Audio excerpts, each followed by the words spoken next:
Polisi olah TKP kebakaran HPK Ibu Kota Nusantara.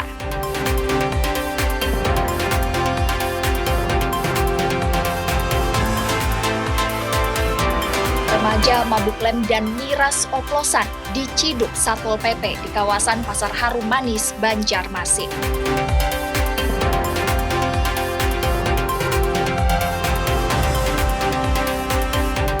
Guru dan Masjid Al-Jihad terima bantuan dari yayasan.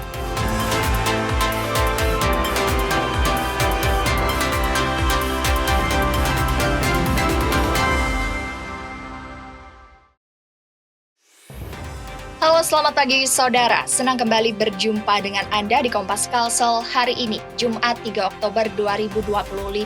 Selain 3 sorotan utama tadi, kami juga memiliki beragam sajian informasi menarik lainnya. Bersama saya Priscilla Nicholas, selama 30 menit akan menemani pagi hari Anda. Hanya di Kompas TV, independen, terpercaya.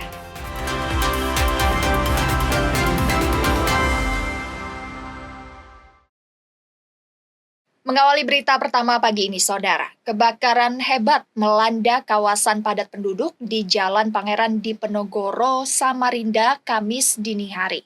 Api dengan cepat membesar dan lahap puluhan rumah warga. Kebakaran hebat terjadi di kawasan padat penduduk di Jalan Pangeran Diponegoro, Samarinda, pukul 4.20 waktu setempat. Banyaknya bangunan dari kayu membuat api begitu cepat merembet ke bangunan lainnya. Korban bilang api pertama kali terlihat dari plafon rumah miliknya. Diduga kuat, kebakaran dipicu korsleting listrik. Oh, rumah Bapak ya? Yang di tengah-tengah. Dari mana Pak? Dari atas? Harus listrik. Oh, harus listrik. Memang dari atas plafon Pak awal? Pelapor. Oh, tadi sekitar jam berapa Pak? Jam 4-an. Jam 4-an ya? Oh. Saat itu Bapak lagi ngapain Pak? Tidur. Lagi tidur? Ada dengar kebakaran langsung lari. Itu teriakan atau Teriak. dari warga? Akibat kejadian ini, 20 rumah warga hangus terbakar. Api baru bisa dipadamkan usai petugas kerahkan 12 mobil pemadam kebakaran. Terjadi 65 atau kebakaran di Jalan Diponegoro sekitar pukul 4.20 waktu Indonesia Tengah, menghanguskan kurang lebih sekitar 20 rumah sementara. Beruntung tidak ada korban jiwa dalam peristiwa ini. Polisi kini masih terus menyelidiki penyebab pasti kebakaran. Rijal Mustafa, Jasmine Jafar, Kompas TV Samarinda, Kalimantan Timur.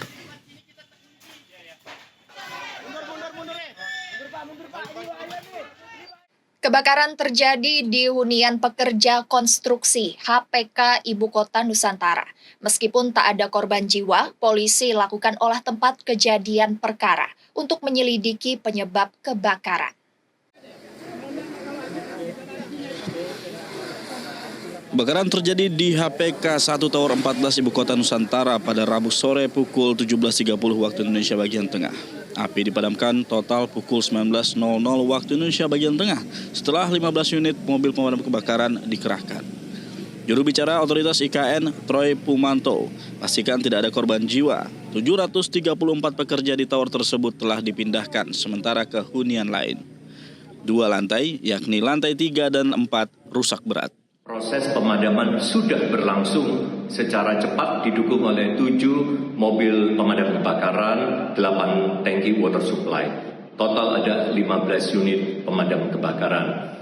Pada sekitar jam 19 WITA, seluruh kebakaran sudah berhasil diatasi oleh petugas kami, didukung bersama aparat pemadaman kebakaran terkait. Pasca kebakaran, tim Inafis Polresta Penajam Pasir Utara langsung melakukan olah TKP. 5 saksi dimintai keterangan. Dugaan sementara, api berasal dari kamar di lantai 3 akibat penggunaan alat listrik di luar ketentuan. Seperti alat pemanas air, cas HP, dan power bank. Kemudian dari penanganan kemarin sore, api berhasil dipadamkan 2 jam setelah pertama kali diketahui. Kemudian dari dampak kejadian tersebut, kurang lebih 700 penghuni terdampak dan tidak bisa meninggali lagi hunian ini. Kalau korban jiwa sampai saat ini tidak ditemukan, korban luka-luka juga nihil. Meskipun bangunan terbuat dari material tahan api, banyaknya barang mudah terbakar dalam kamar percepat rambatan api. Polisi masih melanjutkan penyelidikan untuk mengetahui pasti sumber api. Iskandar Amir, Kompas TV, Ibu Kota Nusantara. Warga Padang Tikar dihebohkan penemuan bayi laki-laki yang diduga dibuang orang tuanya di kebun warga. Bayi tersebut terlihat belum lama dibuang dan dalam keadaan kotor. Warga Desa Padang Tikar, Kecamatan Batu Ampar, Kabupaten Kuburaya, temukan bayi laki-laki di kebun. Meski syok, warga langsung memberikan pertolongan pertama kepada bayi malang tersebut. Beruntung setelah diberikan perawatan intensif oleh tenaga kesehatan, kondisi bayi semakin membaik. Ini adalah bayi yang kemarin ditemukan oleh warga di gang olahraga pada Tika 2. Alhamdulillah pada saat ini bayi tersebut sudah mulai menunjukkan perbaikan. Pihak kecamatan pastikan polisi akan melakukan penyelidikan dan memburu pembuang bayi tersebut. Tindakan tegas diharapkan mencegah kejadian serupa terjadi lagi di Batu Ampar. Doris Pardede, Kompas TV, Kuburaya, Kalimantan Barat. Dua warga negara asing asal Malaysia ditangkap polisi dengan barang bukti 8 kg sabu di desa Sanjan, Sanggau. Menariknya, para tersangka melewati pos lintas batas negara Entikong dan masih bisa lolos meski sempat diperiksa. Dua warga negara asing asal Malaysia ditangkap polisi di Desa Sanjan, Kabupaten Sanggau. Penangkapan ini dilakukan setelah kedua tersangka antar sabu 8 kg ke pelaku lain yang merupakan warga negara Indonesia di Kabupaten Sanggau. Jika selama ini peredaran sabu kerap melewati jalur tikus, Direktur Reserse Narkoba Polda Kalimantan Barat Kombes Pol Dedi Supriyadi bilang, para tersangka tertangkap saat melewati PLBN Entikong Sanggau. Meskipun petugas di PLBN telah melakukan pemeriksaan sesuai SOP, polisi nyatakan tidak ada petugas atau oknum yang diduga terlibat kasus ini. Kemudian bahwa yang saat ini kita lakukan penangkapan juga melintas ya di PLBN Entikong. Pada saat kita lakukan penelusuran secara menggunakan CCTV yang terdapat pada PLBN tersebut, bahwa petugas melakukan pemeriksaan sesuai dengan SOP-nya. Polisi juga menyatakan satu di antara para tersangka warga negara asing Malaysia melarikan diri. Sementara mobil yang digunakan para tersangka ditemukan dalam keadaan terbakar hingga hanya tersisa kerangka besi. Doris Pardede, Kompas TV, Pontianak, Kalimantan Barat. Usai jeda berikut, saudara, kami akan kembali dengan informasi menarik lain. Di antaranya 4 remaja mabuk, lem, dan miras oplosan di kawasan Pasar Harumanis, Banjarmasin, diciduk Satpol PP. Informasi selengkapnya sesaat lagi.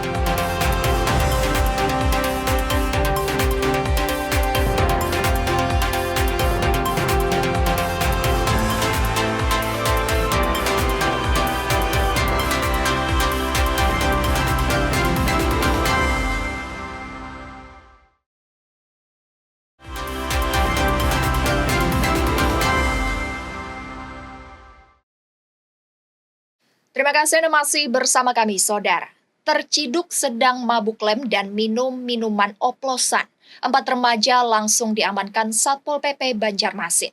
Penangkapan ini dilakukan saat para pelaku berada di lantai 2 Pasar Harumanis Selasa siang. Satpol PP Banjarmasin menggerebek sekelompok remaja yang sedang asyik menghirup lem dan meminum alkohol oplosan di area Pasar Harumanis Selasa siang. Dari lokasi, petugas mengamankan 4 orang remaja yang tertangkap tangan melakukan aktivitas terlarang di area lantai 2 tertutup kain hitam.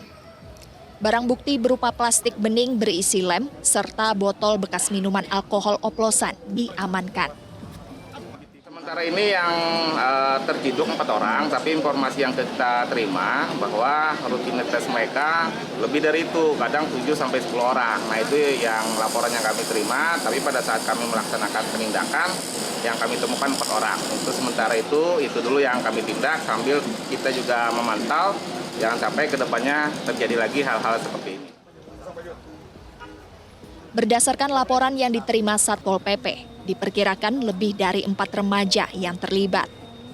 Aksi ini kerap dilakukan pukul 10 pagi hingga 12 siang dan telah meresahkan pedagang pasar. 4 remaja ini terpaksa dibawa ke kantor Satpol PP untuk dimintai keterangan. Sebelum akhirnya akan diserahkan ke Dinas Sosial untuk pembinaan. Arpawi, Kompas TV, Banjarmasin, Kalimantan Selatan. Kita beralih ke informasi lainnya, Saudara. Program Gebyar Panutan Pajak Bermotor yang dijalankan sejak Agustus lalu membawa dampak baik. Berjalan kurang dari 2 bulan, tingkat kepatuhan bayar pajak kendaraan di Kalimantan Selatan meningkat. Selama program berlangsung, pemerintah Provinsi Kalimantan Selatan tidak hanya memberikan keringanan bagi wajib pajak yang menunggak dengan pemutihan denda. Namun, pemerintah Provinsi Kalimantan Selatan juga memberikan apresiasi bagi wajib pajak yang disiplin. Program ini jadi langkah inovatif untuk meningkatkan kepatuhan masyarakat membayar pajak kendaraan. Kepatuhan yang sebelumnya di bawah 50%, kini meningkat lebih dari 50%. Wajib pajak yang taat 3 tahun berturut-turut akan diundi pada Desember mendatang. Hadiah utama yang dijanjikan berupa mobil dan hadiah menarik lainnya. Terutama terhadap tingkat kepatuhan.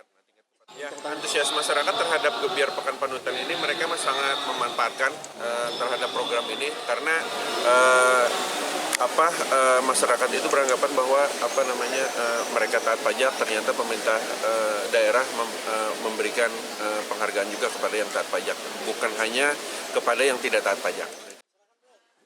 Wajib pajak mengaku momen ini jadi kesempatan untuk bayar pajak tahunan kendaraan. Bayar pajak perpanjang pajak. Tahunan, pajak tahunan? Iya. Untuk kendaraan kah? Iya. Bisa. Pelayanannya seperti apa, Pak? Cepat dan ramah, bagus. Melalui Gebyar Panutan Pajak Bermotor, diharapkan tingkat kesadaran masyarakat di Kalimantan Selatan dapat terus meningkat. Karena program ini bukan pada besaran penerimaan, namun bagaimana kepatuhan masyarakat terus bertambah. Nabila Ceva, Kompas TV, Banjarbaru, Kalimantan Selatan. Informasi selanjutnya, Saudara, Ketua Tim Kerja Badan Aspirasi Masyarakat BAM DPR RI melakukan peninjauan di Ibu Kota Nusantara. Dalam kesempatan ini, tim BAM DPR RI juga menyampaikan dukungan penuh untuk kelanjutan pembangunan Ibu Kota Nusantara. Ketua Tim Kerja Badan Aspirasi Masyarakat Dewan Perwakilan Rakyat Republik Indonesia, Adian Napitupulu, didampingi Kepala Otorita IKN Basuki Hadi Mulyono, meninjau sejumlah lokasi pembangunan IKN tahap 2. Fokus peninjauan terutama di kawasan komplek perkantoran legislatif. Adian sempat berbincang dengan Basuki Hadi Mulyono dan secara terbuka sampaikan dukungannya akan kelanjutan pembangunan Ibu Kota Nusantara. Adian juga turut melakukan penanaman pohon di kawasan IKN Nusantara sebagai simbol penghijauan. Selain itu, Badan Aspirasi DPR RI juga mengunjungi Balai Kota Balikpapan. Kunjungan ini dilakukan untuk menerima aspirasi masyarakat serta memastikan seluruh proses pembangunan IKN berjalan lancar, transparan, dan akuntabel. Otorita IKN sendiri terus memperkuat sinergi dengan berbagai pihak, baik pusat maupun daerah, guna wujudkan visi besar IKN sebagai simbol peradaban baru Indonesia. Iskandar Amir Dahlan, Kompas TV Balikpapan, Kalimantan Timur. Bank Indonesia kembali mengeluarkan kebijakan moneter untuk menjaga stabilitas keuangan dan mendorong pertumbuhan ekonomi nasional. Penurunan suku bunga dan pelonggaran giro wajib minimum diharapkan dapat meningkatkan penyaluran kredit ke sektor real di Kalimantan Timur. Dalam upaya menjaga pertumbuhan ekonomi, Bank Indonesia kini telah menurunkan suku bunga. Suku bunga yang semula berada di level 6,25% pada April 2024 lalu, kini dipangkas hingga menjadi 4,75%. Penurunan ini capai sekitar 150 basis poin. Penurunan suku bunga ini jadi angin segar bagi dunia perbankan. Kebijakan ini bertujuan agar bank dapat menyalurkan kredit ke sektor real yang lebih luas, termasuk di Kalimantan Timur. Selain itu, kebijakan ini juga melonggarkan dana cadangan bank umum yang wajib disimpan di Bank Indonesia hanya 5%. Dengan demikian, likuiditas bank bertambah dan dapat dialirkan ke sektor prioritas, seperti pembangunan infrastruktur, pencipta lapangan kerja, proyek strategis pemerintah, pengembangan UMKM, ekonomi syariah, dan ekonomi digital. Nah, ini pun juga akan menginjek likuiditas perbankan ke sektor-sektor prioritas, sektor tertentu yang memang diupayakan untuk menciptakan lapangan kerja, untuk mendorong proyek pemerintah yang prioritas saat ini, dan juga mendukung pertumbuhan ekonomi lainnya. Bank Indonesia berharap sektor prioritas ini dapat tumbuh cepat, sehingga memberikan dampak langsung bagi pertumbuhan ekonomi. Rijal Mustafa, Jasmine Jafar, Kompas TV, Samarinda, Kalimantan Timur. Selanjutnya, saudara, kami akan kembali dengan informasi menarik lain. Di antaranya, guru dan Masjid Al-Jihad terima bantuan dari yayasan. Selengkapnya sesaat lagi.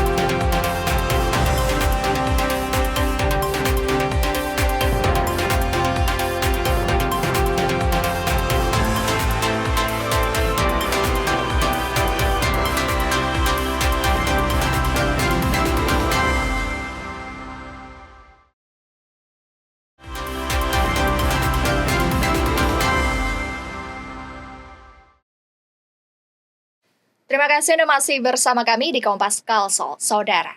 Harga emas di Banjarmasin tercatat naik hingga Rp60.000 per gram pekan ini. Meskipun demikian, minat beli masyarakat di toko emas tidak menyusut. Kenaikan harga emas pada pekan ini tak menyurutkan minat pembeli di toko Mawar, Pasar Sentral Antasari, Banjarmasin. Logam mulia antam terpantau telah menembus Rp2.350.000 per gram. Sementara perhiasan 999 naik di kisaran Rp2.050.000 hingga Rp2.060.000 per gram. Kenaikan capai Rp50.000 hingga Rp60.000 dibandingkan pekan sebelumnya. Harga naik imbas dari ketidakpastian ekonomi global dan kondisi geopolitik dunia. 22 juta lah faktornya penyebab kenaikannya. Kalau harga ikut dunia kan kita ikut naik, tapi penyebab naiknya itu faktor global internasional. Kalau faktor rupiah, misalkan rupiah yang melemah, faktor dalam negeri. Memang harga di luar negerinya yang tinggi. Meskipun harga terus melonjak, antusias warga Banjarmasin untuk beli emas masih tinggi. Emas apa, Bu? Antam 1 gram aja untuk simpanan. Bu, alasannya kenapa sih Bu beli dengan harga yang lagi naik-naik ini? Kak, soalnya pas harga murah nggak ada duitnya. Iya, benar itu.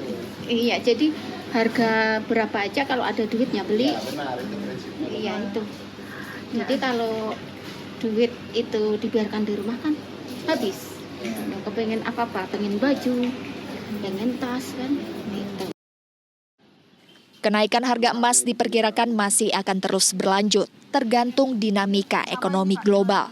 Namun tingginya antusias pembeli menunjukkan emas tetap jadi komoditas investasi yang paling diminati.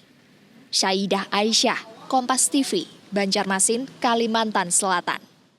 Puluhan guru di TK Aisyah Cempaka 2 dan SD Muhammadiyah 8 dan 10 Banjarmasin gembira mendapat bantuan tambahan honor setiap bulan dari yayasan yang peduli dengan kesejahteraan pendidik.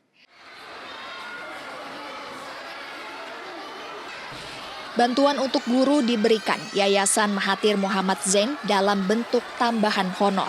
Besarnya Rp400.000 per orang bagi 90 pengajar di 2 sekolah, yakni guru TK Aisyah Cempaka 2 dan SD Muhammadiyah 8 dan 10 Banjarmasin.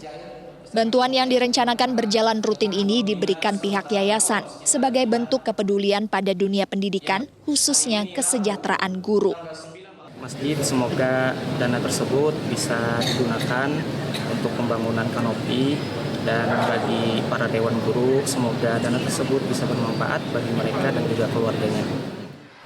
Adanya bantuan ini disambut gembira oleh guru penerima, dan mereka berharap bantuan ini dapat berkelanjutan. Harapannya semoga dari bantuan ini tadi itu dapat terus konsisten terus bulan ke depannya lagi, tanpa ada kendala lagi. Jadi mudah-mudahan terus menerus berlanjut gitu. Bantuan juga diberikan yayasan untuk pembangunan kanopi Masjid Al-Jihad Banjarmasin senilai 100 juta rupiah. Jadi sangat membantu sekali untuk pembangunan kanopi pengembangan Masjid Al-Jihad yang selama ini kita sudah merasakan bahwa Masjid Al-Jihad itu sudah berkurang space-nya karena tambahan jamaahnya luar biasa sekali. Diiringi syukuran yang diikuti lebih dari 1.000 jemaah sholat zuhur Masjid Al-Jihad. Bantuan dari pihak Yayasan Mahathir Muhammad Zain ini diharapkan memberikan banyak manfaat bagi perkembangan dunia pendidikan serta kenyamanan pelaksanaan ibadah. Syaidah Aisyah, Abrar Effendi, Kompas TV, Banjarmasin, Kalimantan Selatan. Kita beralih ke informasi lainnya, Saudara. Pecinta kuliner di Pontianak, Kalimantan Barat kini punya pilihan menu ikan segar dengan sajian yang lezat dan menggugah selera. Sajian ikan bakar kaya lemak hingga palu mara dengan kuah bening khas Makassar yang segar bisa memanjakan lidah. Bagi warga Pontianak penggemar kuliner ikan, saat ini dapat menikmatinya di salah satu rumah makan yang berlokasi di Jalan Padat Karya. Rumah makan ini menyuguhkan kuliner Nusantara dengan berbagai menu dari ikan segar khas Makassar, salah satunya palu mara. Sajian menu ikan berkuah bening dengan perpaduan rasa manis, asam, dan pedas segar menggugah selera para penikmatnya. Palu mara dimasak dengan ikan segar pilihan. Uniknya, cabai dimasukkan bulat-bulat ke dalam kuah sehingga pedasnya terasa ringan dan tidak menyengat. Terlebih menggunakan ikan patin yang kaya lemak. Tak hanya palu mara, pilihan menu ikan bakar, cumi bakar, dan menu bebakaran lainnya juga tak kalah nikmatnya.